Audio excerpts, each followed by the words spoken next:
Vous est-il déjà arrivé de vous réveiller en sursaut la nuit, avec cette sensation de manquer d'air, le cœur qui s'emballe et des sueurs froides sur votre visage?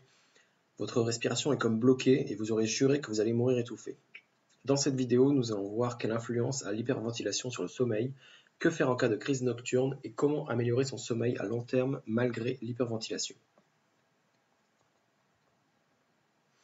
Alors, les effets de l'hyperventilation sur le sommeil. L'hyperventilation modifie directement la chimie du corps et du sang en faisant circuler trop d'air dans les poumons. Sans entrer dans les détails, j'ai fait une autre vidéo là-dessus. Le pH devient trop alcalin, le taux de gaz carbonique dans le sang est trop faible et ça laisse le corps dans un état d'alerte. Ainsi, le sommeil reste superficiel. Le cerveau est dans le même état que si on vous demandait de dormir la nuit au pied d'un volcan géant prêt à exploser. Donc le cerveau reste prêt à s'éveiller pour éviter la catastrophe. Et donc du coup, pas facile de trouver le sommeil dans ces conditions. Alors ce mal-être provoque aussi des mauvais rêves et des cauchemars. Plus insidieux encore, une personne qui hyperventile depuis des années a son cerveau habitué à ces taux de gaz carbonique trop faibles. Donc pendant une phase de sommeil réparateur avec une respiration normale, il arrive que le cerveau accélère la respiration pour retrouver les taux de CO2 auxquels il est habitué. Résultat des courses, on se réveille en pleine nuit avec la sensation d'étouffer et on panique. L'hyperventilation est de retour. Ce genre de crise est effrayant. Après en avoir fait une, certaines personnes sont terrifiées à l'idée d'aller dormir. Et bien sûr, un sommeil de mauvaise qualité augmente le stress durant la journée, qui augmente l'hyperventilation, qui détériore le sommeil. On est en plein dans un cercle vicieux. Voyons maintenant que faire en cas de crise nocturne. Alors, je vous rassure tout de suite, les crises, aussi effrayantes qu'elles soient, ne sont pas dangereuses pour la santé. On ne peut pas mourir d'étouffement à cause de l'hyperventilation. Pour calmer ce genre de crise nocturne le plus rapidement possible, voici un exercice simple.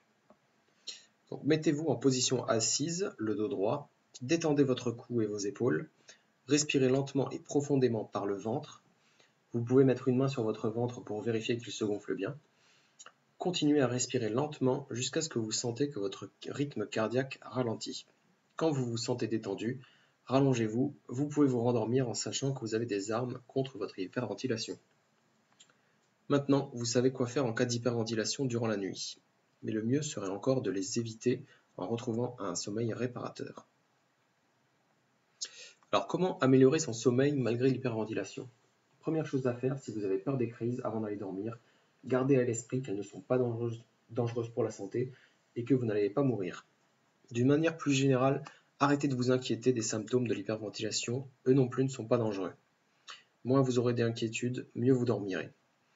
Vous pouvez aussi tester deux autres conseils plus généraux pour un meilleur sommeil. Donc, par exemple, allez se coucher tous les jours à la même heure pour bien ancrer les cycles du sommeil et baissez graduellement la lumière dans la pièce dans laquelle vous vous trouvez 1 heure avant d'aller dormir. La pénombre permet de sécréter la mélatonine, l'hormone du sommeil. Et bien sûr, pour éviter l'hyperventilation pendant la nuit, la meilleure solution reste de se débarrasser de l'hyperventilation. Je sais que ce n'est pas simple, mais c'est possible, même pour une personne qui hyperventile depuis des années. Aussi, je vous encourage à commencer dès maintenant. Si vous souhaitez en savoir plus, je vous ai mis dans la description une formation offerte pour apprendre à guérir l'hyperventilation étape par étape. C'est la fin de cette vidéo. Si elle vous a aidé, dites-le avec un j'aime et si vous avez des questions, posez-les en commentaire. Merci et d'ici là, prenez soin de vous.